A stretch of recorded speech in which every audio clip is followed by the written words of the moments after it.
to tell you is that we have a new laptop.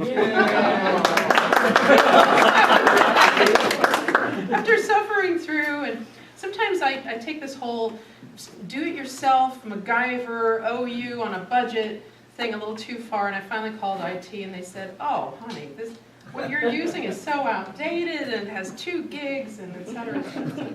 So knock on wood, we're going to be much better off from now on, thanks to this nice laptop and all the folks in IT.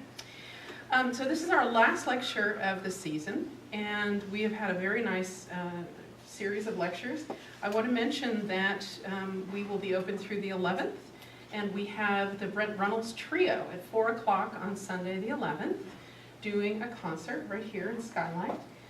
So a little holiday concert. And then we live fallow until January 21st. And what we have, I've got a little sneak peek, we have 2 exhibits. One was 3 years in the making, and John is very, very tired because it's going to be an incredible retrospective of a Savannah artist named Hattie Saucy, who has been underappreciated for many years. So this will be a major retrospective, which is then going to travel to the Telfair in the Morris. So we're really, really excited. I'm so proud and grateful to John for this. So this is January 21st through the 11th. And at the same time, we'll have a show in here of the work of Ed, Philip, and Matt Moulthrop. You may know, those of you on campus, beautiful Moulthrop bowl that's in our president's office. These are beautiful hand-turned vessels. Just yesterday, I went to their studio, and it was astounding. So we're going to have very Georgia shows for the spring. So I encourage you to mark your calendar. We'll have a member preview on January 19th. So tonight, as our last lecture, Nazi art and degenerate art, which do you prefer, will be given by Dr. Glenn Sharfman, who's our Provost and VP of Academic Affairs. He's been with us for all of 2.5 years now. And the best thing that I can say is that the faculty don't say mean things about him. So I think that he's doing a really, really good job. That is a really good thing to say.